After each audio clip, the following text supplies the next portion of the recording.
Paz do Senhor, meus irmãos. Nos colocamos de pé. Uma oração inicial. Senhor nosso Deus e Pai, te agradecemos por mais um dia de vida, Senhor, de saúde. Glorificamos e bendizemos o teu santo nome, Pai. Não pelo que tu fez, mas pelo que tu és, ó Senhor. Obrigado, Jesus, por essa manhã, Deus.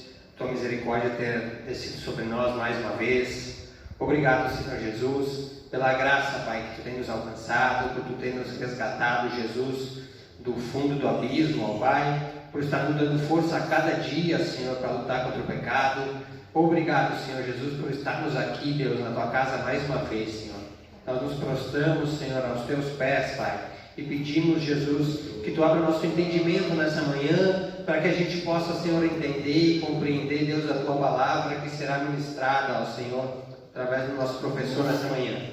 Que essa lição, Senhor, venha nos dar o entendimento necessário, Pai, para que nós colocamos em prática, Senhor, o que será dito hoje, ó Pai. Em nome de Jesus, Pai, nós pedimos e te agradecemos. Amém? Poder se assentar. Hoje, então, dia 16 de abril, né, irmãos?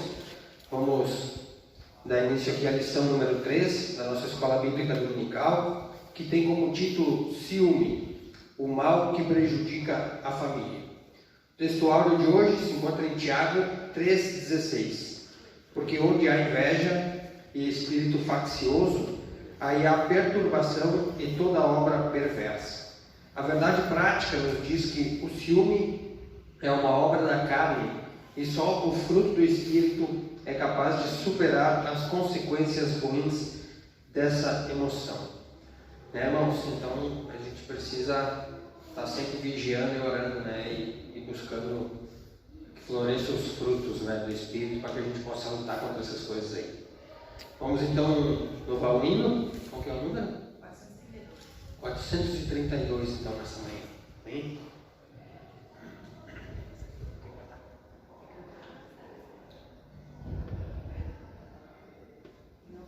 Pai Senhor, se os irmãos têm harpa, podem ajudar aqui de manhã, nós é pouquinho. Vamos cantar todo mundo junto. Aleluia, Jesus. Glória a Jesus.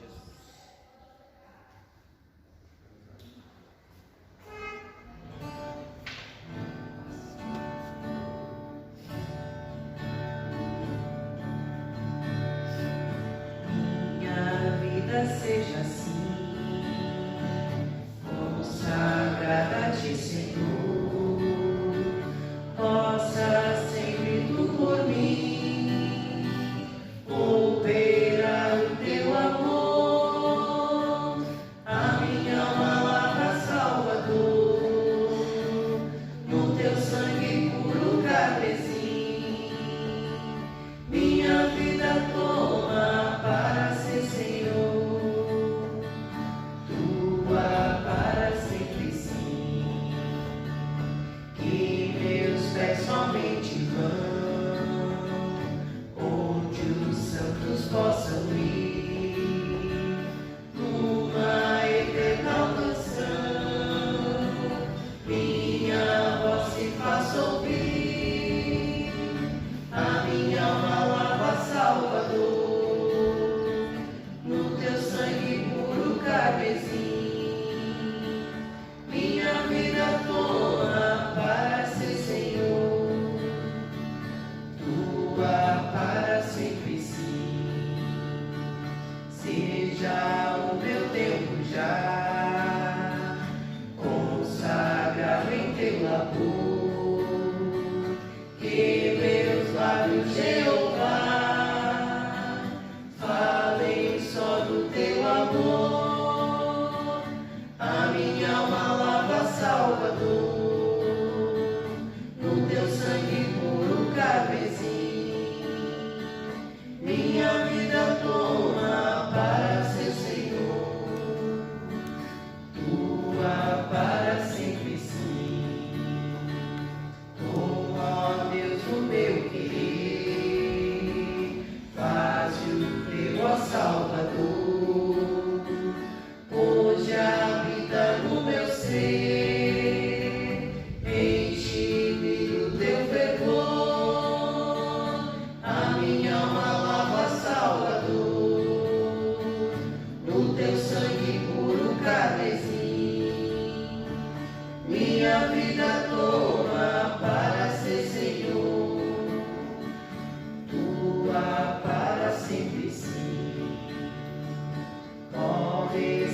Ouve-me, Senhor, quando venho me prostrar a teus pés, ó Salvador. Hoje vem me consagrar, a minha alma lava, Salvador, no teu sangue puro e carmesim. Minha vida toma para ser Senhor, tua para sempre sim. Glória a Deus, né? Vamos fazer então nossa leitura bíblica em classe. Se encontra em Gênesis 37. No início aqui e a gente vai se revezando aí. E Jacó habitou na terra das peregrinações de seu pai, na terra de Canaã. Estas são as gerações de Jacó. Sendo José, que tem 7 anos, apacentava as ovelhas com seus irmãos. Estava com os filhos de Bila e com os filhos de Zilpa, mulher de seu pai. E José trazia uma má fama dele a seu pai. E Israel amava José mais do que a todos os seus filhos, porque era filho da sua velhice, e fez-lhe uma única de várias cores. Vendo, pois, seus irmãos que seu pai o amava mais do que a todos os seus irmãos, aborreceram-no e não podiam falar com ele pacificamente. Seus irmãos, pois, o invejavam. Seu pai, porém, guardava este negócio no seu coração. E viram-o de longe, e antes que chegasse a eles, conspiraram contra ele para que o matassem. E aconteceu que, chegando José a seus irmãos, tiraram a José a sua túnica, a túnica de várias cores que trazia. Tomaram-no e lançaram-no na cova. Porém, a cova estava vazia, não havia água nela. Passando, pois, os mercadores medianitas, tiraram e alçaram a José da cova. E venderam José por 20 moedas de prata aos ismaelitas, os quais levaram José ao Egito. Amém, irmãos? Glória a Deus. Vou convidar minha esposa então para vir aqui comigo hoje, para a gente fazer uma breve introdução. Vamos sentar. Poder se assentar, irmãos? Então, hoje a nossa lição é sobre a inveja, né? Sobre os ciúmes, que também é uma linha tênue, assim como a inveja, né? A gente vê muito nas escrituras ali, bastante passagens assim que falam sobre os ciúmes e também sobre a inveja, e que, como eu disse, elas são bem parecidas, né? Eu fiz umas anotações aqui. Mesmo sendo emoções humanas normais, né, de a gente ter às vezes, são agentes malignos de conflito, que se cultivadas podem destruir relacionamentos. Os relacionamentos não só familiares, né, mas também conjugais e entre irmãos da igreja, talvez entre colegas de trabalho, de estudo, né, enfim, pessoas no nosso círculo, assim, do nosso redor. Se talvez a gente tiver uma inveja contra eles, ou um ciúmes, né? Isso aí, a gente alimentando, não vigiando, pode ser que isso aí venha prejudicar, né, o nosso relacionamento. A gente precisa muito vigiar essa questão, porque é um sentimento assim que às vezes a gente não percebe que a gente está tendo, né, pelo outro. Que nem a gente vai ver na história aqui, depois o nosso professor vai comentar, a história de José. Tudo aquilo aconteceu porque talvez Jacó, o pai dele, não vigiou, né? Ele amava mais José do que os outros irmãos. Hoje, nós lendo a história, a gente até entende, né? Ele era o único filho de Raquel, que era a mulher a quem ele amava. Então, ele amava mais, era o filho da sua velhice, né? Que talvez não viria outro, talvez. E ali ele começou a amar mais aquele ali. Ele dava mais presente, ele não estava vigiando, né? tanto que ele diz a história que ele deu uma túnica diferente. Naquele tempo era costume deles usar túnica, mas as túnicas elas eram de uma cor só, né? Talvez duas, e nessa ele deu para José uma túnica colorida, que era quase que se fosse de um rei, assim, das pessoas de alto escalão na época. Então isso aí despertou ainda mais a inveja e os ciúmes dos irmãos, né? Para que eles chegassem àquele ponto lá. Então a gente precisa vigiar isso. Salomão nos diz em Provérbios 6,34, né, que os ciúmes despertam furor. Ali ele vinha falando entre marido e mulher, né, que talvez um marido com ciúmes de a mulher ter feito alguma coisa para ele podia até matar o cidadão, enfim. Isso aí é uma coisa bem grave mesmo. Para a gente vigiar e cuidar com isso, a gente precisa mesmo estar na presença do Senhor, né, e ter os frutos do Espírito, que é o amor, que é a benignidade, né, que é poder amar o nosso próximo, as pessoas que estão, né, no nosso redor. Quer falar um pouquinho? Paz, Senhor. Na realidade, assim, complementando um pouquinho o que ele disse, né, o ciúmes, na verdade, ele pode destruir a nossa casa, né, se nós não estivermos na presença de Deus, porque ele é um fruto da carne, né, e o inimigo muitas vezes ele coloca na nossa cabeça coisas que nós não tínhamos ideia. Quando ele vem dar uma sopradinha, mas é aquilo ali, hein? Quem sabe não está acontecendo alguma coisa. Para que é? Para que a gente saia da linha do que Deus quer para nós. Então que a gente esteja sempre firmado em oração, para que o Espírito Santo possa nos trazer à memória as coisas que são de Deus, né? O fruto do Espírito, para que ele possa nos blindar desse tipo de emoção que é carnal e que é natural. Todos nós temos isso naturalmente, então nós temos que lutar contra o nosso natural, né? Porque hoje já não somos mais cidadãos da terra, mas do céu, né? Então temos que viver pelo Espírito. Amém? Glória a Deus, irmãos. Então, vamos passar agora Para quem sabe. a direção da aula para o nosso vice-presidente, né, pastor Arley. Paz do Senhor, meus irmãos. Paz do Senhor, meus irmãos. Glória a Deus. Vamos para a nossa aula propriamente dita. Louvado a Deus pela vida do Eli e da Jenny. Fizeram a introdução. Eu penso que domingo o professor vai ser o presbítero Aldo. Quem vai fazer a introdução vai ser o Ademir e a Neném.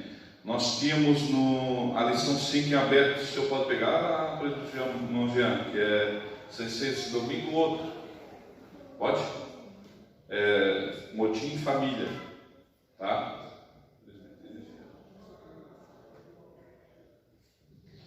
Depois, acho que todos aqui, não sei se o Monquinha quer pegar uma, fazer uma introdução. Não tem nem a lição? Mas isso a gente pode dar jeito, tem que ser um xerox da introdução. Nem se oferecer a lição para mim. Não? Tem que procurar, né? Daí eu não sei, isso aí é com o Henrique. Daí vamos reparar esse erro, tá? Se o senhor desejar, depois a gente conversa, a gente coloca muito, tá? Pois bem, vamos. O Emanuel e a Dina podem fazer uma então. Vamos lá? Uma introdução de uma lição? Mas tem a lição também. Meu Deus.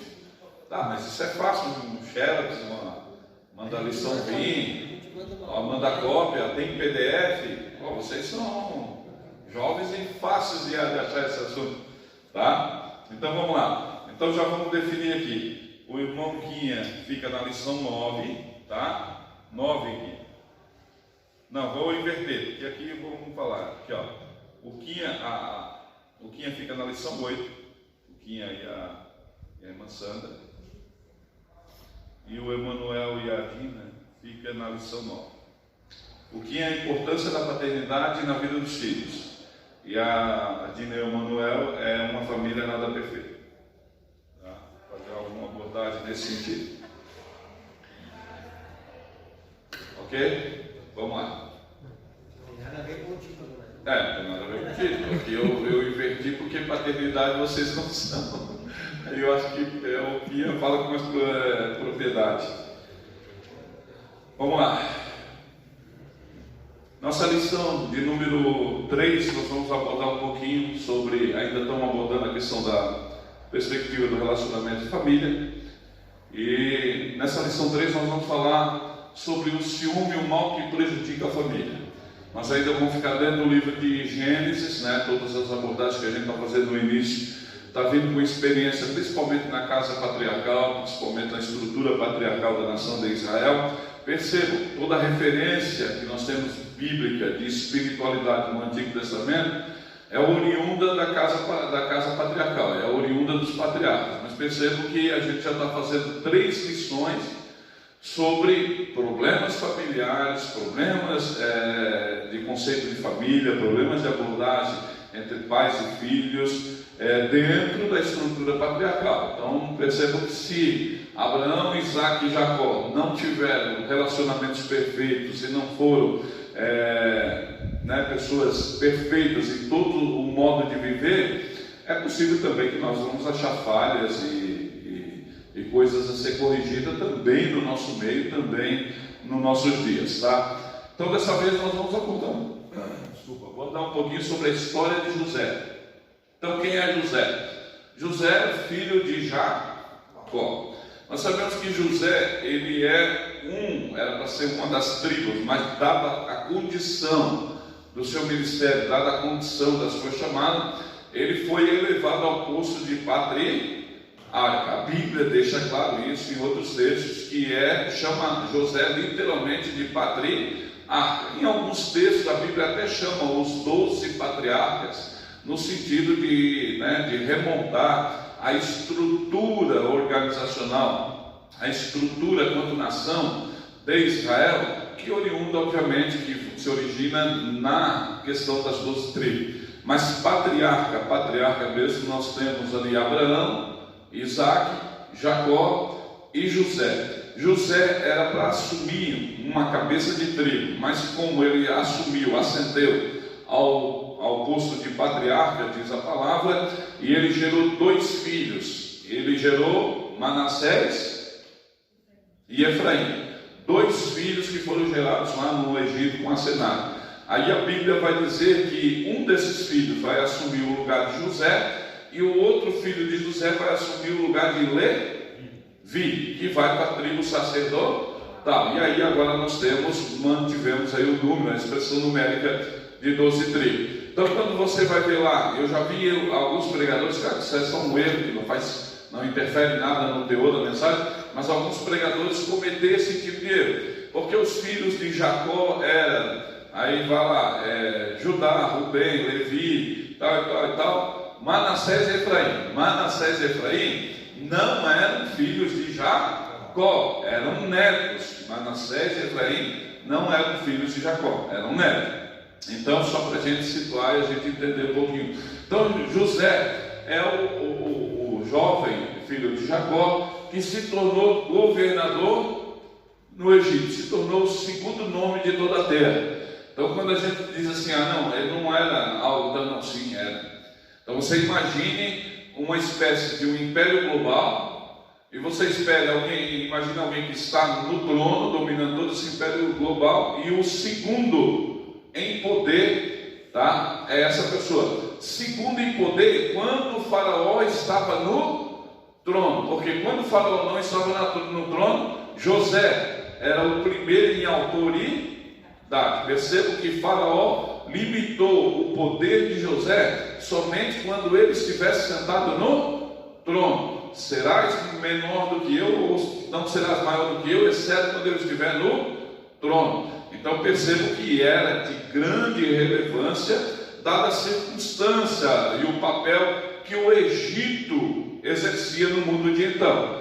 Então é bom a gente dar sempre uma ponderada nessas coisas, que a gente sempre vai demonizar a condição de Egito, né? Porque a gente sempre vai associar Egito como mundo, e de fato ele é alegorizado, muitas vezes existe essa expressão de metáfora entre Egito e mundo, e é bíblico isso, e não está errado. Mas também nós temos que olhar o contexto geopolítico do que era o Egito. O Egito, nos dias de José, ele era conhecido como o celeiro do mundo, a única nação subsistente, a única nação que não precisava exportar nada, a única nação que poderia sobreviver e, de certa forma, até mesmo abastecer o mundo, é do Egito. O Egito foi glorioso, o Egito teve poder, o Egito teve tempo em que realmente eles viveram tempos áureos. Agora percebam que além da condição de escravizadores, eles eram também os mantenedores do mundo.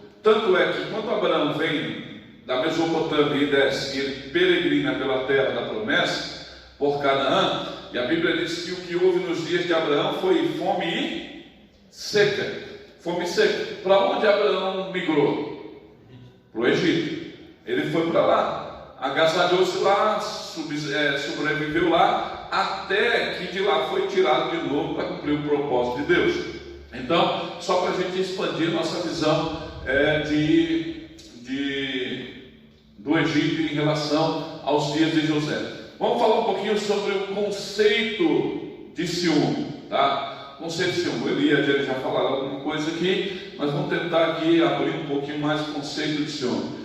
Então vamos lá. Ciúme nada mais é do que um complexo, tá? É um complexo sentimento, um complexo emocional, que quando a gente já usa a palavra complexo no que tange a afetividade, no que tange as nossas matrizes emocionais, a palavra complexo já, se bem que o ser humano em si, na sua realidade emocional, é complexo. Mas ciúme, ele é de uma complexidade tão grande porque é difícil de entender. Porque ele cria duas lógicas. A primeira lógica é na mente de quem está praticando o ciúme, ele está completamente convicto de que aquilo é bom, que aquilo é importante, que ele deve fazer aquilo. Mas na mente de quem está sendo alvo do ciúme, está gerando sofrimento.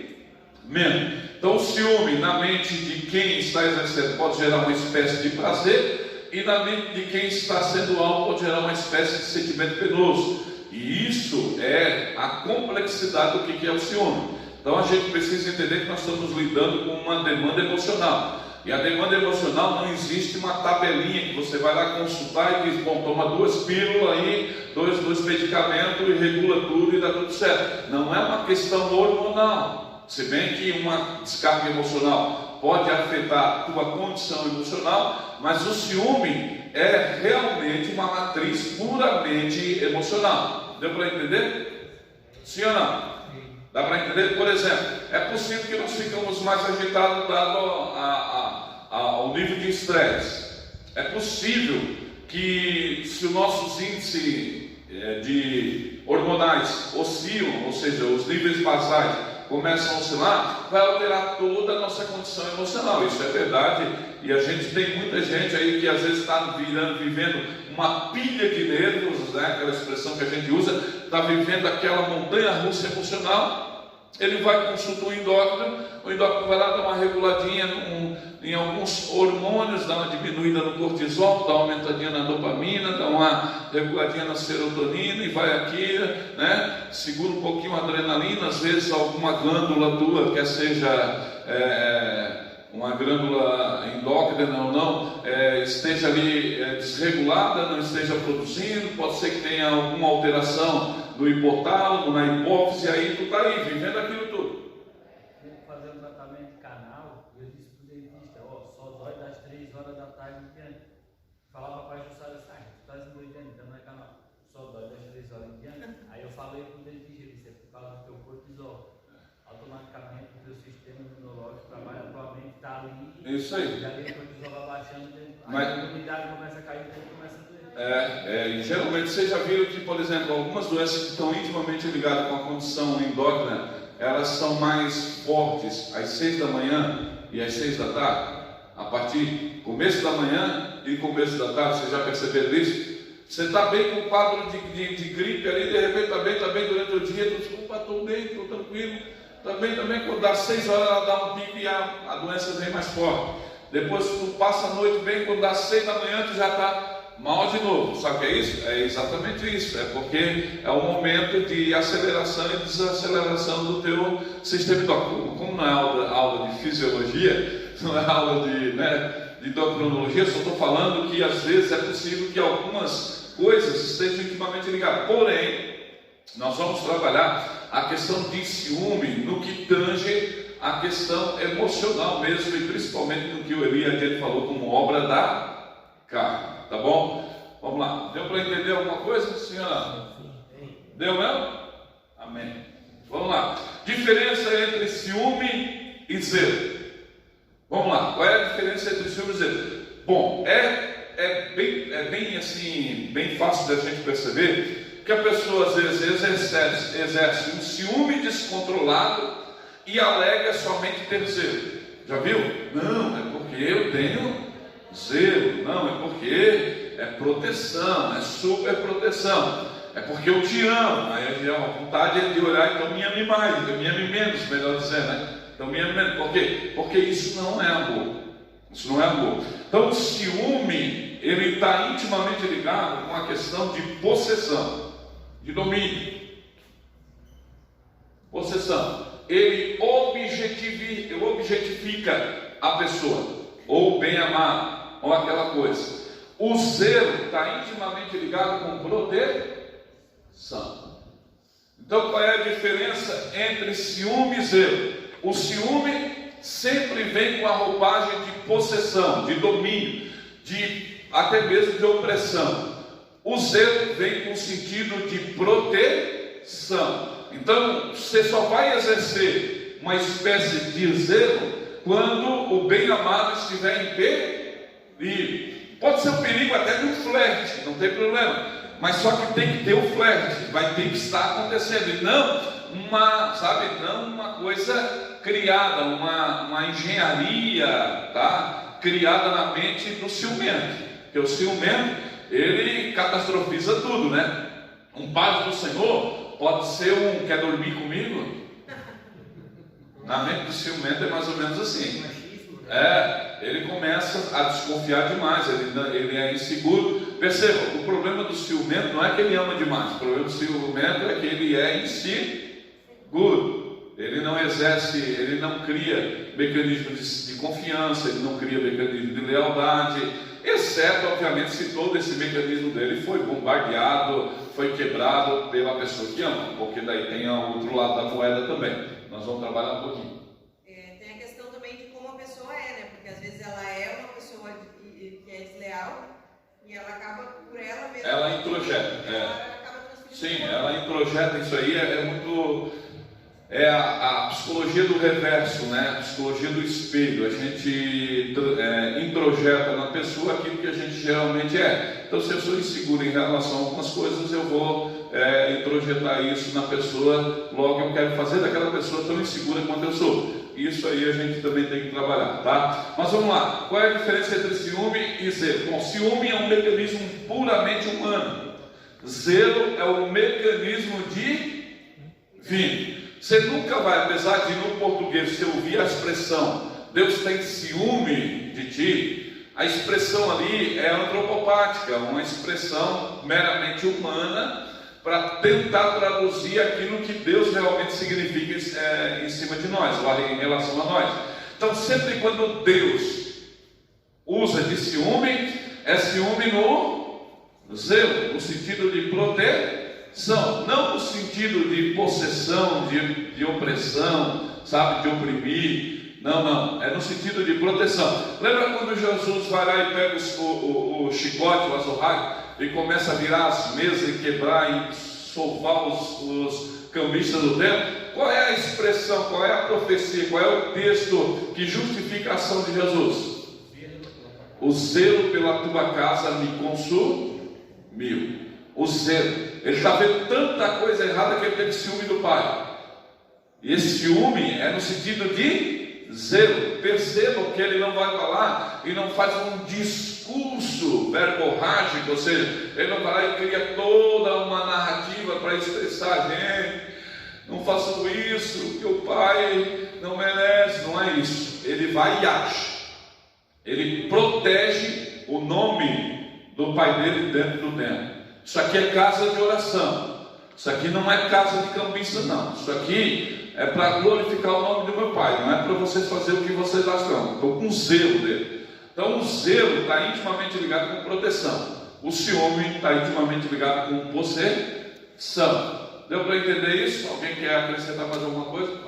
O ciumento ele deseja aquilo que não é dele, aquilo que é dos outros. É um sentimento meio perverso.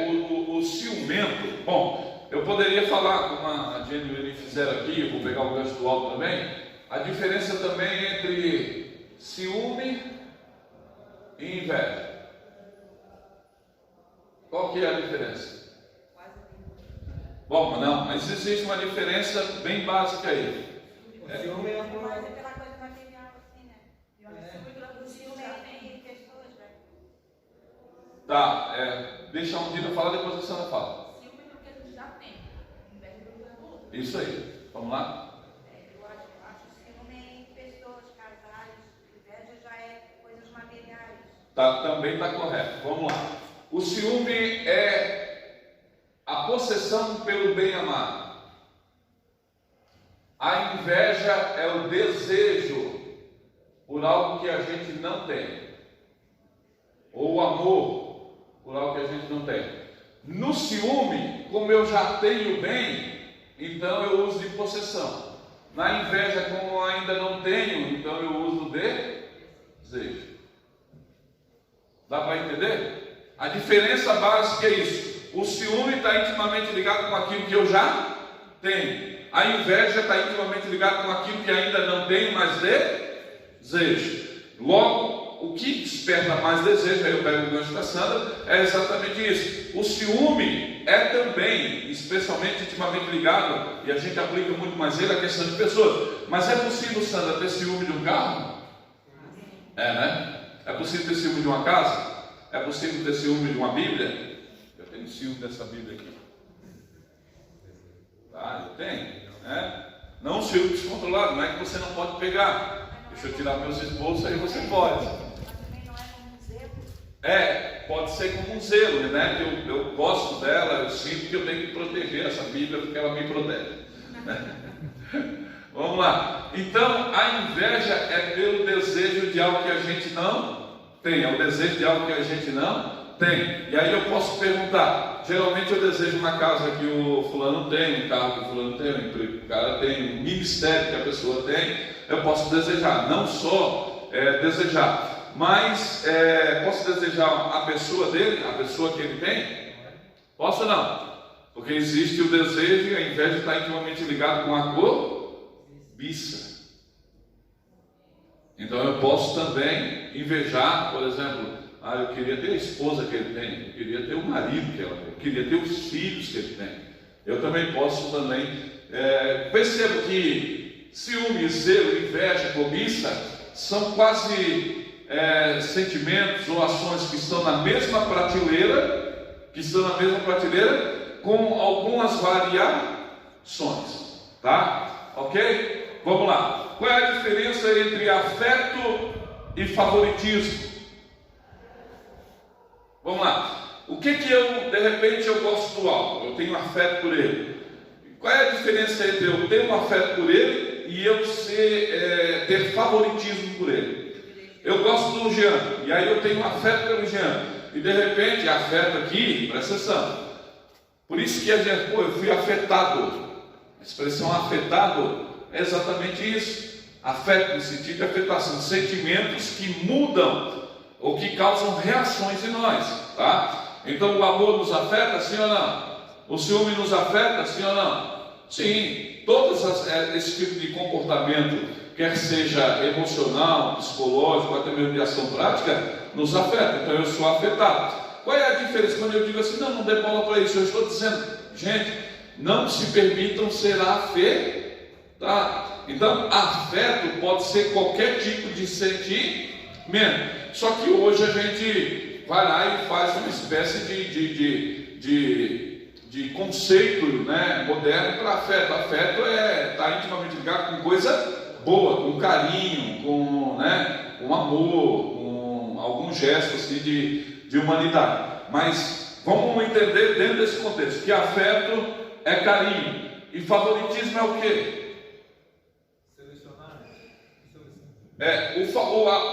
O afeto está intimamente ligado com um sentimento verdadeiro que eu tenho por alguma pessoa.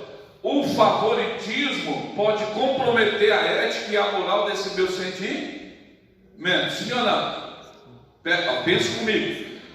Eu gosto do Jean, eu tenho afeto por Jean. Se eu torná-lo favorito meu, eu vou começar a comprometer, presta atenção, eticamente e moralmente, esse meu sentimento, porque de repente o Jean vai fazer alguma coisa que me aborrece, mas como ele é meu favorito, eu não vou chegar nele como de repente eu chegaria em alguém que não tem, que eu não tenho tanta fé. Deu para entender? O favoritismo, ele tende a fazer com que o teu afeto, o teu sentimento seja questionado.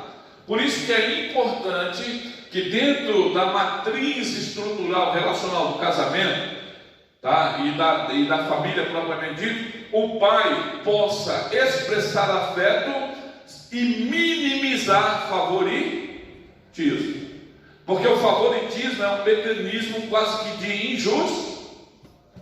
injustiça, sim, irmão. Porque se eu favoreço um filho em detrimento do outro, aquele que foi desfavorecido foi injustiçado. Isso aí, eu estou fazendo isso tudo aqui, eu sou prolixo, né? Eu vou chegando e vou rodeando para poder chegar. Mas eu estou fazendo tudo isso para a gente entender os conceitos e chegar exatamente nisso aqui. Bom, não é fácil de a gente fazer uma leitura totalmente anacrônica, ou seja, é muito fácil com toda a gama de conceito e de entendimento, né, quer seja científico ou até mesmo emocional que a gente tem hoje, o que significa essas coisas, e de repente ir lá e julgar Jacó de uma maneira tão grotesca, porque a gente não vivia no contexto deles, não vivia na história familiar deles, não vivia na região que eles viviam, não vivia na dimensão deles. Então é muito fácil a gente apontar o dedinho e dizer, olha, Jacó era um trevinha quanto o pai e fazia isso e aquilo. Mas não, irmãos, tá? A gente precisa entender dentro do contexto que eles viviam, dentro das circunstâncias que eles viviam, dentro até mesmo da construção emocional que eles tinham, que é totalmente diferente da que a gente tem hoje. Até se a gente for fazer uma análise do contexto, até se entende, era o filho da velhice de Jacó. Por isso, E todo avô é cheio dos netos. Vocês podem, isso aí, bem, perfeito. Vocês podem imaginar que a Bíblia tenta justificar. Era o filho da mulher que ele amava, a Raquel. Então, a gente precisa analisar. A Bíblia não inocenta Jacó, mas ela tenta dar uma justificativa para dizer a ação dele foi motivada por isso e por isso e por isso. Contudo, não minimiza, a Bíblia não minimiza, presta atenção, as consequências e não anula a responsabilidade da ação de ninguém. Se tem um livro que não tem favorito, é a Bíblia. Ou quer dizer que tem um só, que é Jesus. O resto, todos eles são dentro do mesmo conceito, que Deus não faz acepção de pessoas. Agora, Deus cobra a responsabilidade pelas nossas ações, sim ou não? Sim, irmão. A justiça de Deus faz isso. O cetro da equidade dele faz com que ele governe dessa forma. Então a gente precisa entender tudo isso. Agora vamos lá. Entendido um pouquinho a ideia da questão de afeto e favoritismo? Sim ou não? Vamos lá. Então, a relação paterna com cada um dos seus filhos. Bom, vamos lá. Quem daqui é filho único? Ninguém. Quem daqui é primogênito? Sama, é tão velho assim, Sama, não sabia. Sama é o primogênito, Eli é primogênito, Rude é primogênito, Emanuel é primogênito, eu sou primogênito. Tu também é primogênito? Quem é o primogênito? Quem daqui é caçula? Lê é caçula, só Lê que é caçula. Ai. Quem daqui é irmão do meio? Vamos lá, irmão do meio. Aí não interessa se tem 10 ou se tem 3. Tá? Quem daqui é irmão do meio? Sou eu e não foi fácil. Tá, o Walter é no meio. Sim, mas a Adriana é mais velha que tu. É do meio, tá? Do meio que eu digo, não interessa se tem 10 filhos, se tem só 3, é do meio. Não és o primeiro e não és o último. Vamos lá. Então, bom, nós temos 3 realidades aqui no que tange a questão relacional paterna com os filhos. Os primogênitos, deixa bater em nós aqui. Vamos lá, primogênito, levanta a mão. Bom, não, sinto muito dizer, mas nós somos cobaia. Tá? nós fomos co-pai. Quando a irmã Néia teve o Sama, ela não tinha tido nenhuma experiência com a maternidade. Ela precisou aprender. Os pais nascem quando nasce o primeiro filho. Os pais literalmente nascem quando nasce o primeiro filho. Então nós que somos primogênitos somos uma espécie de laboratório dos pais. E no laboratório, meu irmão, o problema é que tu não acerta de primeira. Só a chinelada, né, Sam? Eu nunca vi. Pai, para primogênito tem uma capacidade de acertar as primeiras chineladas, rude do céu. Eu lembro que quando eu fazia, eu sabia de onde vinha a direção da sandália da mãe. Tinha um radar, sabe? Eu desenvolvi uma espécie de radar assim, que quando eu fazia besteira eu já sabia de onde vinha. E ela tinha uma capacidade tão grande de jogar sandália que parece que era um bumerangue. Lá da cozinha ela me acertava no quarto. Eu nunca apanhei do meu pai. Nunca apanhou? Mas da mamãe já? Não. Não? Ah, então tu é primogênito criado com motos de caçulinha.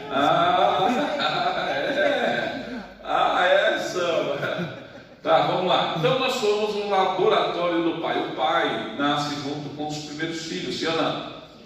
Aí os do meio aí, eles tendem a pegar um pouco desse laboratório, só que com um pouco mais de sabedoria dos pais. Porque já teve o primeiro filho, já enfrentaram a primeira tempestade, já sabe, já não são marinheiros mais de primeira viagem, já sabe como é que o curso anda, já minimiza. O segundo filho, já não se assa tanto quanto assava o primeiro, já não sofre tanto de cólica quanto sofreu o primeiro, já não ganha tanto puxão de orelha quanto ganhava o primeiro. Se bem que o Aldo eu sei que puxou, ganhou bastante, mas para apoiar de vara de coqueiro, quantas artes não fez, né? Meu Deus, misericórdia. Então a gente tem, bom, o caçula, ele vive um drama muito grande. O caçula, ele tende a ter a melhor sabedoria do pai no momento, a melhor sabedoria da mãe no momento. Contudo, ele pode criar inimigos dentro da própria casa, que são os irmãos do meio e os irmãos mais velhos. Tende os irmãos mais velhos, com a maturidade à medida que o caçula está chegando, fazer uma leitura muito rápida. Agora os irmãos que são muito próximos, que não é nem primogênito nem caçula, está ali no meio, aí tende a tentar massacrar os caçulinhas. E isso é verdade, sim ou não? Se os pais não tiverem uma condição relacional muito grande, pode ser que os mais velhos tentam a maltratar ou até mesmo criar uma espécie de inimizade com o caçula, uma espécie de ciúme, se não for bem usado a educação, uma espécie de não entender. Por exemplo, é possível que quando o caçula fale alguma coisa para a mãe, a irmã mais velha, a irmã do meio, diz assim: mas agora está podendo falar assim com a senhora? É que na minha época não podia. Você já viu esse tipo de discussão? Sim ou não? Beabá da família, né? Mas no meu tempo não. Comigo a mãe fazia isso e fazia aquilo. Agora com esse boca aberta aqui, a senhora deixa fazer tudo assim desse jeito? Ele pode, né? Que é o caçulinha. E aí começa aquela, sabe, aquela diarreia de sentimentos efusivos. Ei, a mãe não ama eu. Não se trata de amor, se trata de circunstâncias, se trata de momento relacional, inclusive na maturidade dos pais. Tá bom? Se trata disso. Então assim, como lá em casa eu fiz 3 em 3 anos, né? Ou seja, tem uma escadinha. A questão da maturidade entre eles ficou bem definidozinho, entendeu? Enquanto um estava na adolescência, ou enquanto um estava na juventude e outro na adolescência, o outro era criança. Quando esse passou para o adulto, o outro na juventude e esse na adolescência. Quando o outro passou para adulto, aí tem a fase da maturidade dos adultos, a outra já é adulto, e agora esse era jovem, agora já é todos 3 adultos, ou seja, 18 anos para cima, todos 3 adultos. Eu procurei sempre pedir sabedoria de Deus, minha casa não é perfeita. Não pensa que não tem, essa é a espécie de, sabe, de a Néia faz o pirão pro Du, porque o Du não sabe fazer pirão, ele vai ficar doido porque como é que eu vou dizer? Está gravado aqui. Vou mostrar para ele depois. A Néia faz o pirão pro Du, porque a Néia sabe fazer um ponto que o pirão, o Eduardo gosta. Ele nunca fez pirão. A Xananda só pega, ela faz uma massa de pedreiro. O Lucas só pega e faz uma massa de pedreiro, a mesma coisa, porque eles puxaram a mim. Porque o feijão do Eduardo tem que puxar a neta, tem que ser um feijão meticuloso. O da Xananda e do Lucas não, é massa de pedreiro igual a mim. Só que o problema é saber, mesmo ele sabendo que o argumento para Né fazer o prato de pirão, o Eduardo, é porque ele não sabe fazer, ou porque se acostumou naquilo, ou porque a Né sabe o ponto, toda vez que a Né faz o prato de pirão, é a reclamação na vez. Toda vez. Mas ele a senhora faz. Mas ele a senhora faz. Porque é o filho que é o mais velho. Então, entendeu? Isso é natural, de família. Agora eu fico imaginando a família do Jean. Vocês eram quantos Jean?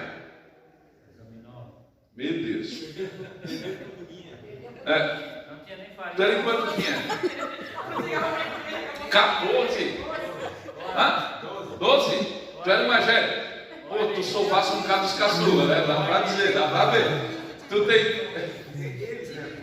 Cuidasse, né? Mas se for preciso corrigir, corrigir. Sim, alguns irmãos mais novos podem entender os irmãos mais velhos até como uma questão já de conduta, ou de, como é que dizer, proteção paterna. Jean. Ô Jean, e aí? E lá, tudo tranquilo ou pode pegar? Acertei. O Jeanzinho. O Jeanzinho, você quer o Jeanzinho. O Jeanzinho. Mais chegado na mãe, que quando o pai, por exemplo, na casa tem a história da separação, quando o pai se separou e deixou a mãe, o que estava em casa mais velho era ele. Então a gente tem que. Entendi. Sim, daí ela. É por isso que é importante a gente fazer essa leitura. Essa ideia de predileção, essa ideia de favoritismo, pode ser que esteja intimamente ligado com a circunstância em que a família está vivendo, pautado em alguma tragédia, pautado em alguns traumas, pautado em algumas circunstâncias específicas. Lembra que eu falei aqui na aula passada, quando a mãe foi perguntada sobre qual filho ela amava mais de todos que ela tinha? Qual foi a resposta dela? O pequeno até que cresça, o doente até que cure, o ausente até que volte. Ela está dizendo, eu não amo nenhuma mais do que o outro, apenas eu dou mais atenção devido à circunstância do momento. Devido à circunstância do momento. Por exemplo, a Undina passou por luto na família, né? Tu perdeste uma irmã. Essa irmã que tu perdeu, ela era mais próxima de ti ou da Tânia? Pelo que tu... Eu era mais próxima. Não entendi isso. Mais próxima. Tu e a Tânia são mais próximas. Ela não era tanto próxima nem de um e nem de outro. Ela tinha... Às vezes pode coincidir, permita, desculpa usar esse exemplo da tua família, mas às vezes pode a gente, de repente, assim, se o irmão perdeu uma irmã que era muito próximo, e de repente a mãe pode significar ou transferir uma carga de carinho a mais, porque pode lembrar ou pode conectar sempre a filha perdida ou o filho perdido naquele que está vivo. A mente do ser humano, ela cria essa espécie de condução emocional sem que a gente percebe muitas coisas, tá? Então é importante a gente também entender, aqui eu volto no que o Aldo falou, entender o contexto da vida de Jacó.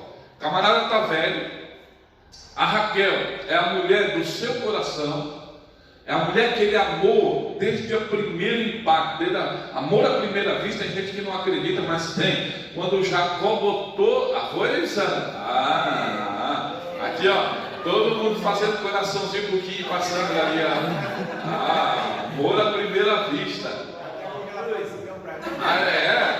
Até hoje ela faz pirão pra ti. É o Tom Cruise, né? Também com esse cavanha agora aí, meu Deus, né, Sandra? Tem outro fator aqui que pesou também, o fator espiritual, as promessas. Isso, aí eu vou chegar ali. Então vamos lá, dentro do fator familiar, Raquel é a mulher que ele ama e ele assimila, ou você não assimilaria, ele assimila o sofrimento de Raquel por Raquel não conseguir ser mãe. Raquel é estéril. Raquel vê as concubinas gerando filhos para Jacó. Diga-se de passagem, Jacó já tinha 11 filhos, ou seja, 10 homens e uma mulher, quando Raquel ficou grávida de José.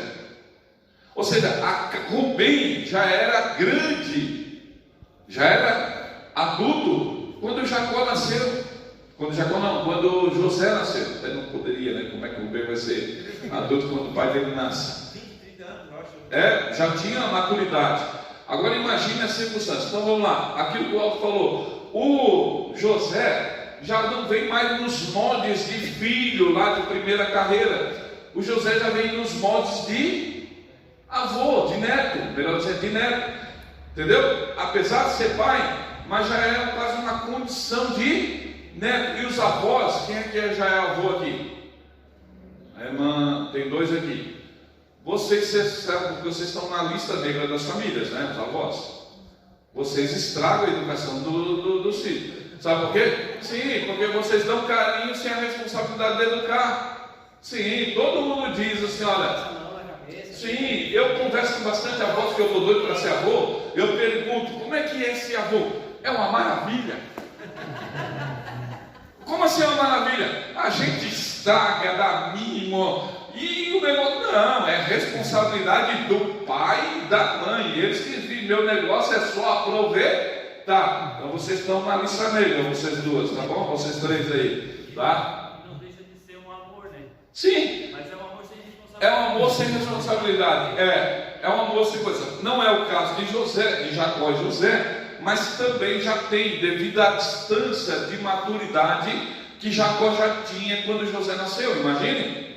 Imagine isso. Então, como o Aldo falou, filho da velhice, filho da mulher que ama, o que para nós não faz sentido, porque todos os nossos filhos são da mulher que a gente ama, ou é para ser pelo menos, né? Ou é para ser pelo menos, mas naquela época tinha concubinato, então era diferente, tinha poligamia, era diferente. Se é possível estar casado com duas mulheres, uma que era por amor mesmo, e a outra devido a um pacto, uma aliança política ou uma cilada labônica. Uma cilada labônica, né? Vamos lá, essa expressão cilada labônica eu nunca li, nunca ouvi em nenhum lugar. Foi agora, tá? É novinha. Vamos lá. Davi é o caçula, veio depois dos 13 anos. E é varão? É homem e ele veio no período de luto também. Veio no período de luto. Quando ele nasceu, ela já tinha morrido? 2 dias depois. 2 dias antes. Ela nasceu 2 dias antes. Ela morreu e ele nasceu 2 dias antes. Não, melhor. Ele nasceu e ela morreu 2 dias depois. Então imagine. Então você imagina o significado que a casa do... Eu não tenho deles, mas nós sim. De ainda tem já ganhou. Sim, é natural. Mas assim, imagine, né, o significado, a carga afetiva, traumática que o Vinícius e a mãe? A irmã Regina vão dar significado para a relação do Davi. Tem que ser cuidado? Tem que ser cuidado, porque eles podem estragar a educação do Davi. Se não for, cometido, podem, sim ou não? Sim, porque quando você começa talvez a ser relapso, complexo, então assim, amor com responsabilidade, nunca deixar de cobrar, nunca, tá? Nunca, presta atenção, nunca, na relação familiar, o Jean já tem 2, o Aldo tem 2, nunca deixar a balança da injustiça ou da justiça ser defasada em relação de um e do outro, nunca, porque isso vai gerar traumas poderosos, tá? Então assim, procura ser o pai mais justo possível, usando medidas dentro da faixa etária e da percepção que cada filho tem. Não adianta você cobrar do caçula o que você cobra do jovem já. Como é que a Cris vai cobrar do Emanuel o que cobra do Lucas? Não tem como, porque a realidade do Lucas é uma, a realidade do Emanuel é o... Deixa eu fazer uma pergunta. Você se ofende porque eu estou expondo o nome da Celina? Não, é só para a gente usar, né? Tá? Eu estou expondo dos meus também. A diferença de o Felipe tem 12 e o Gustavo tem 19. É difícil, tá? Porque o Felipe é bem maturo, o Gustavo já. Então, assim, para lidar com os dois se pega. Sim, né? você tem que lidar isoladamente, tá? Tem que lidar dosadamente, ou seja, a dose para o Felipe é uma, a dose para o Gustavo é outra, porque vocês podem não perceber, mas eles estão traçando parâmetros, estão usando sempre uma escalinha de comparação, tá? Tá? E eles tendem a fazer isso, tá? Como é que se tira a folga? Botando fita velha rústica. Vamos lá. A caravana era de especiarias e não de escravos. Vamos lá. O negócio para José está ficando tão estranho. José ele apacentava as ovelhas com os irmãos dele, sim ou não? Bom, a arte de apacentar ovelha, o nome já disse, é arte. Você não pastoreia porque você de repente diz, eu vou pastorear. Você tem que aprender e é uma arte. Agora é possível ser um bom pastor e é possível ser um mau pastor. Eu estou falando pastor literal, de ovelha, tá? Também isso é uma premissa verdadeira para o ministério. Mas é possível ser um mau pastor e um bom pastor. Bom, isso quer dizer que vai depender do significado que eu dou na prática, ou seja, eu preciso querer ser um bom pastor. Qual que é o relato de José? Pelo que eu entendo que ele está relatando, José se esforçava para ser um bom pastor de ovelha. Já os seus irmãos tinham tudo para ser relapso, maus pastores. E aí quando José ia, devido à envergadura moral que ele tinha, José nasceu diferente nesse sentido. Devido à envergadura moral que ele tinha, o que ele fazia? Ele trazia relatório negativo do pastoreio dos irmãos para o pai dele. Se isso era intencional, duvido que seja. Eu penso que isso era mais no sentido de uma preocupação de dispenseiro, daquele que comanda ou que está tentando fazer com que o bem patrimonial da família seja guardado da melhor forma. É como, de repente, vou traduzir aqui, o Aldo e o Xande, que são o irmão dele, vão carpir. O Aldo é mais velho, tem mais experiência na carpir, limpar o morro lá do Zé Afonso. De repente o Xande começou a cortar o que não deveria cortar. Você vai assumir a culpa pelo teu irmão? Quem você vai chegar e dizer, ó pai, é o seguinte, o Xande fez isso. Eu procurei fazer assim certinho e ele fez isso. Sendo verdade, tá? Sendo verdade. Quando eu era pequeno, o pai da mãe dava assim, capinando esse de mandioca, nós queríamos jogar bola. Eu jogava bola, capinava tudo perto, meu pai teve tempo, vamos jogar bola. Aí quando o pai ia colher, a raiz tudo podre, nós cortávamos raiz de mandioca. O pai, você que se usa à toa. Isso não é nada. Isso não é nada. Isso é quando um dia eu fui capinar uma coisa, afiei tanta a enxadinha que eu capinava os livros. Agora ficou bom na terra, né? Capinando. Quando eu virei para trás, os pezinhos de mandioca tudo murcho, adorava tudo assim, por baixo. E o meu tio que chegou para mim e disse assim, ó, tu me ajuda a plantar feijão? Eu disse, claro, como é que se planta, tio? Eu era pequeno. Ele disse, 3 a 4 baguinhos por colo. Me deu um sacão daquele, disse, meu Deus, vai ser uma semana para terminar esse saco, 3 a 4 baguinhos. Quando nós conversamos, ele caiu na bobagem e disse, ó, se terminar hoje, eu ganho dia, a hora de terminar, para quê? Já não era mais 3, 4 baguinhos, era de mão cheia. Quando eu terminei, passou o dado do tempo do feijão nascer e bateu lá em casa, 10 da noite. Ô Zé, falando do pai, aquele desgraçado Ale acabou com a minha lavoura de feijão. Por quê? Meu feijão nasceu tudo em moita, vai lá ver. Era só, não dá, né? Quando nasce em moita não dá. Eu não sei, disse que era para acabar, acabei logo. Então são experiências que a gente tem. Então o José trazia, presta atenção, um relatório negativo dos irmãos. Isso gerava uma espécie de desconforto entre eles, relacional, sim ou não? Sim, Jacó iria cobrar dos irmãos ou não? Iria ou não? Se tu falasse que o Xande tivesse cortado a mandioca para teu pai no morro, teu pai não ia na xuxa dele? Iria. Então Jacó ia lá e disse, gente, façam isso. Eu tenho informação, eu tenho um 007 aí dentro. Eu sei quem é que está, entendeu? De sorte que hoje Jacó José seria chamado pelos irmãos de dedo duro, né? De X9, de fofoqueiro, sabe? De entregador. Mas não era uma preocupação que ele tinha. Isso foi gerando alguns desconfortos. Aí, pela predileção do pai, o pai decide fazer uma túnica, mas não faz uma túnica simples. Faz uma túnica de 7 cores, não de 2, como ele falou. E aí o negócio pega.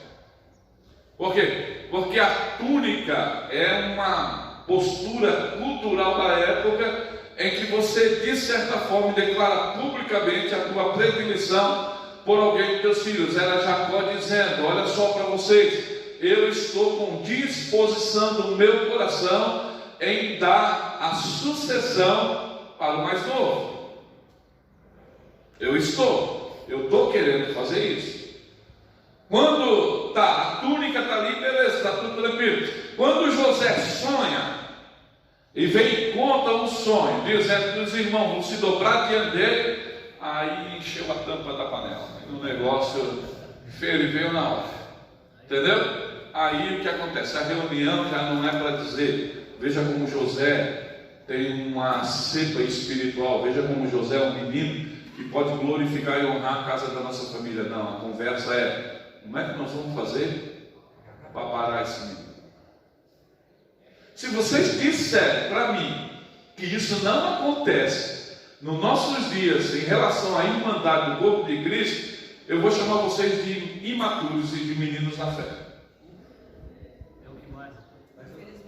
Como esse sentimento é algo diabólico, porque como irmãos, uma reunião de irmãos para matar o outro irmão. Isso aí, e não é só para matar, tipo, matar alguma perspectiva ministerial, ou de chamar, não, é para matá-lo mesmo, para arriscá-lo, entendeu? Suicídio mesmo, suicídio não, homicídio, tá? Homicídio mesmo. Tá certo. Ou seja, Poderia ser fácil ser irmão do José, né? Nesse contexto todo, mas eles fugiram do controle. sim, mas José, é isso que eu estou dizendo. José tem toda uma configuração espiritual que está pesando sobre ele, da qual ele não é culpado. É isso que a gente tem que dizer. Bom, eu não sou culpado se Deus capacitou o Jean mais do que a mim. E o Jean não é culpado disso. Os irmãos dele já entrou em inveja, já não era só. Isso aí. Já é um ciúme no sentido de, ou seja, aquilo que é teu tem que ser nosso, com inveja, ciúme com inveja, e um ciúme em relação ao pai, ou seja, tu está roubando o afeto do nosso pai só para ti. E nós queremos também esse amor do nosso pai. E de fato, Jacó amava todos eles. Só que tinha predileção para o José devido à carga espiritual que estava imposta sobre aquele menino. É isso que a gente tem que entender. E nós precisamos entender isso. E nós temos que ser sábios. Eu não posso me levantar contra o Rude se Deus decidiu escolher o Rude a mais do que a mim. Eu tenho que entender. Do contrário, tem que dar significado para aquilo que Deus me deu. Tá? E junto com aquilo que Deus deu para o Rude, nós glorificamos o nosso Pai, porque Deus ama o Rude na mesma proporção que me ama. Potência ministerial é outra coisa. É outra coisa. Na realidade, a gente tem que tentar usar o que a gente não tem como combustível para melhorar o que a gente Sim, se eu posso aperfeiçoar, é possível que alguém que ministerialmente esteja aquém de outra pessoa, no transitar na maturidade, no empreendimento, na ideia de buscar e de se dedicar, possa ultrapassar ministerialmente, entenda o que eu estou falando, ultrapassar aquele que outra hora estava na frente, sim ou não? Um aluno pode vir a ser professor do professor? Pode, sem problema nenhum. É demérito? Não, se o professor for inteligente, sabe? Diz assim, rapaz, você é um bom professor porque eu fui teu professor. Né? Pode dar até um de vaidoso aí, e não de invejoso, querer matar ou tentar segurar a bênção, né? O ministério, a capacidade que Deus deu. Estão tentando insistir numa coisa que não é para eles. Eu quero ser, mas às vezes tu não vai ser um pregador, tu vai ser um cara que vai ordenar, que vai cuidar, que vai liderar alguma coisa. Eu estava vendo uma reportagem do dono do Burger King. Ele queria fazer faculdade de medicina. Só que ele não tinha dinheiro, o pessoal disse, um amigo dele emprestou $1.000 para ele, tu vende uns hambúrguer e apura o dinheiro para tu fazer medicina. Se tornou um dos maiores empresários. Ironia das ironias, né? Queria ser médico para salvar a vida, no final mata um monte de gente. Porque o Burger King era, né? Se for olhar, ele queria ir para uma.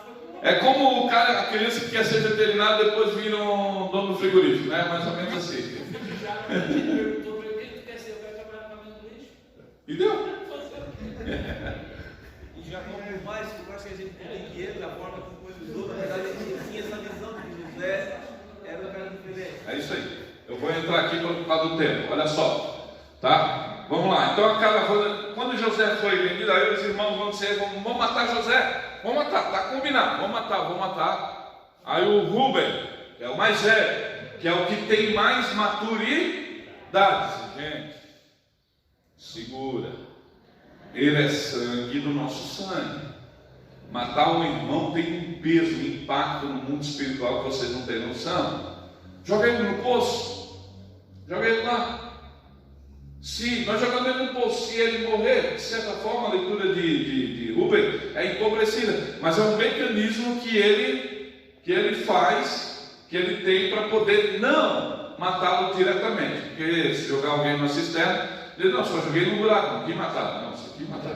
Só joguei o carro em cima, mas não queria matar. A gente fala assim, mas se a gente entrar no texto, a atenção dessa conversa deveria estar no limite. Foi.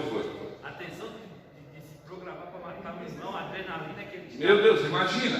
Então, de certa forma, me parece que o Rubem dá uma ponderada, se torna um pouco mais reflexível e entra com isso. E aí isso aí acaba que dá uma segurada. Jogam José na cisterna. Interessante. Sabe o que eles fazem depois de jogar José na cisterna e depois de vender José para a caravana ismaelita? O que eles fazem? Vão comer. Ou seja, eles de fato estavam resolutos e se sentiram aliviados pelo que aconteceu. Eles vão comer pão e beber, vão celebrar. Olha só, como é que você manda um irmão ou tenta matar um irmão e depois você senta para comer pão. Vejam só como é que estava o estado anímico deles. Agora perceba, quando a caravana vem de ismaelita ou de midianita, porque tanto Midian quanto Ismael são descendentes de Abraão, tá? Isso aqui é para vocês entenderem. Para vocês, tem gente que lê no texto e diz assim: ah não, a Bíblia errou. Não, porque no mesmo texto vai dizer caravana ismaelita e foi vendido para a caravana dos midianitas. Midian é o filho de Abraão com Quetura, depois que Sarai morreu. Ismael é o filho de Abraão com Agar. Como eles viviam na mesma região, eles se misturavam continuamente. Só que tanto midianita quanto ismaelita eram considerados o mesmo povo, pelo menos na mesma região. Então percebo que essa caravana, tá, era uma caravana de especiarias. Estavam indo para o Egito para vender especiarias. Não era uma caravana de transportadores ou de compradores de escravos. Então, quanto na mente dos irmãos de José está sendo vendido por escravo, na ótica de Deus, José é uma especiaria. É algo valioso que está sendo guardado, está sendo conduzido para um projeto maior, um projeto soberano de Deus. Os planos de Deus são mais altos. Uma coisa é o que se trama a teu respeito, outra coisa é o que Deus estabelece a teu respeito. Uma coisa é o que é arquitetado para tentar te deslocar, como tentaram a mim, tentaram a ti, tentaram tantas vezes, anular. Outra coisa é a mão de Deus te protegendo e te conduzindo para o propósito de Deus, para o plano de Deus. É isso que vai acontecer. É o caminho de Deus que será estabelecido e não o caminho dos homens. O sangue do cordeiro na túnica de José. E aí como é que nós vamos dizer? Não, vamos lá, pega o cordeiro aqui e mata, pega a túnica, coloca o sangue. Vejam só, eles colocaram o sangue do cordeiro naquilo que causava a inveja deles. Parece que eu vejo a Bíblia sendo repetida isso várias vezes. Lembra lá da rebelião de Coré, Mirão e Datã? Lembra quando a Bíblia diz que o céu, a terra abriu e engoliu todos eles? Lembram? Sabe o que aconteceu? O que ficou para fora? Os incensários. Os incensários eram o que os sacerdotes usavam para promover a adoração dentro da tenda. Agora o que Deus disse quando esse incensário sobrou? Faça lâmina, ou seja, derrete os incensários daqueles que eram rebeliativos, que estavam falando contra Arão. Faça lâmina e coloca no chão da tenda. Para quê? Para Arão passar por cima. Arão não passou por cima de quem rebeliou. Arão passou por cima dos instrumentos daqueles que rebeliaram contra ele. É diferente, é Deus honrando o seu nome na vida da chamada de Arão.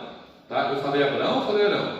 Arão, tá? Na vida de Arão. A mesma coisa, eles pegam o sangue do cordeiro e sujam o instrumento que foi alvo da grande ira e do grande ciúme deles. Só que quando eles fizeram isso, de certa forma, eles assinalaram uma sentença profética.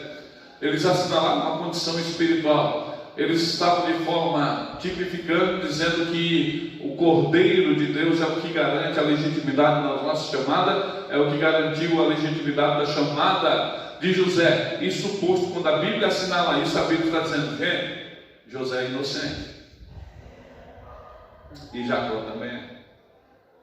Não no sentido de eximir responsabilidade do pai, mas dentro da perspectiva espiritual, era o que Deus queria. Era o projeto de Deus. E é isso que a gente tem que entender. Deus nunca vai anular a minha responsabilidade. Mas é possível que eu fazendo algum dano por Eli, Deus me cobre a minha responsabilidade, mas esse dano é um projeto de Deus para poder levar o Eli para um projeto maior da parte de Deus. Deu para entender? Sim ou não? Para onde os irmãos mandaram José para matá-lo era exatamente para onde Deus queria levar. Vai entender Deus? Não dá para entender Deus, né? Vamos lá, 20 e 30 moedas de prata, barato demais para aquilo que isso significava. José foi vendido por 20 moedas de prata. Eu pedi para a gente fazer atualizado R$2.250. Não é nada. Nada. Jesus foi vendido por 30 moedas de prata. R$3.350. Não significa nada. Nada, não tem valor nenhum. O problema não é pecuniário. O problema é a ideia. Nós temos que parar. Nós temos que parar. Vocês acham que não te vendem por menos? Acham que não te vendem por menos? Não, pensa comigo. Acham que não te vendem por menos? Olha, se o meu Jesus valeu 30 moedas de prata, se José, governador do Egito, valeu 20, o patriarca da nação, quanto é que você vale?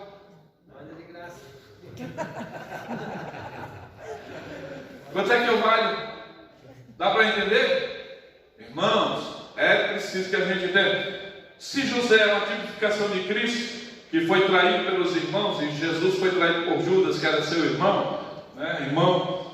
José foi vendido por 20. Por que não por 30, se Jesus foi vendido por 30? Vamos lá, nós temos que entender. José foi vendido para uma caravana ismaelita. A caravana ismaelita teve que lucrar, sim ou não? Sim ou não? Sim, irmão. Ninguém faz negócio para perder. Vendeu possivelmente José por 25 no mercado escravo. O mercado escravo teve que lucrar, sim ou não? Sim ou não? Potifar foi comprar José, comprou no mínimo por 30. Pode ter certeza, tipifica bem certinho Jesus e o seu ministério. Veja como tudo está entrelaçado. Jacó era mais espiritual do que Isaac. Eu quero concluir com isso. Sim ou não? Isaac foi enganado. Foi ou não foi? Foi ou não? Porque o problema dos crentes hoje não é ter o pelo de Esaú. O problema dos crentes hoje é ter a voz melodiosa de Jacó. Tá? Foi o que enganou Isaac. É a voz melodiosa de Jacó. Sou eu mesmo, Esaú que eu fiz. Sabe aquela vozinha sedutiva? Tem que tomar cuidado. Isaac estava cego, não viu, deu a primogenitura equivocada. Quando Jacó, isso aí parece um mal de família, quando Jacó está envelhecendo no Egito, Jacó está velho, está sem visão também, cego, apoiado na extremidade do seu cajado, diz a palavra lá em Hebreus, adorou a Deus. Quando disse para José, traga teus filhos, José, levantando no meio das pernas de Jacó, colocou os 2 filhos, colocou Manassés na mão direita e Efraim na mão esquerda. Quando foi abençoar, o Jacó foi lá e inverteu as mãos em forma de X. Colocou a mão direita no menor e a mão esquerda no maior. Diz a palavra que José ficou desgostoso e disse: não faça assim, meu pai. Não faça isso. O mais velho, o primogênito, é Manassés. Ele tem que estar na mão direita. Sabe o que Jacó disse? Deixa estar assim. Eu sei o que é isso. Ele será grande, mas o menor será muito mais grande do que ele. Quando você vai ler a história das tribos, pega lá, Efraim se tornou uma das maiores tribos da nação de Israel, teve o seu final só no ano 650 depois de Cristo, antes de Cristo mesmo, dizendo, mas durante muito tempo se tornou uma grande nação. Amém? Tudo está no controle de Deus. Vamos encerrar para a glória do nome de Jesus. Daqui a pouco nós temos que voltar. Pedir para o presbítero chegue aqui, fazer essa oração e encerrar com a igreja. Hoje à noite, irmãos, nós temos um grande culto aqui, tá? Nós temos um grande culto, nós temos o culto com o pastor Leonardo Menezes de Canela, pregador de Gideões, Congresso Nacional, Internacional. Está numa vigília essa semana, ontem, parece, Tinha uma grande vigília em Laguna e aí aproveitou e vai estar na agenda aqui. Vamos orar. Pai, em nome de Jesus, nós te damos graça pela Tua palavra ministrada nessa manhã, Senhor, que o Senhor possa nos ajudar, Senhor, a ser bons pais, ser bons filhos, ó Deus, nos abençoando com a Tua presença. Também pedimos, ó Deus, a Tua bênção sobre o nosso pastor, que o Senhor possa repreender todo o mal sobre a vida dele, guardando e protegendo, Pai, para a glória do Teu nome. Nós te agradecemos por tudo em nome de Jesus. Amém. Deus abençoe, queridos irmãos.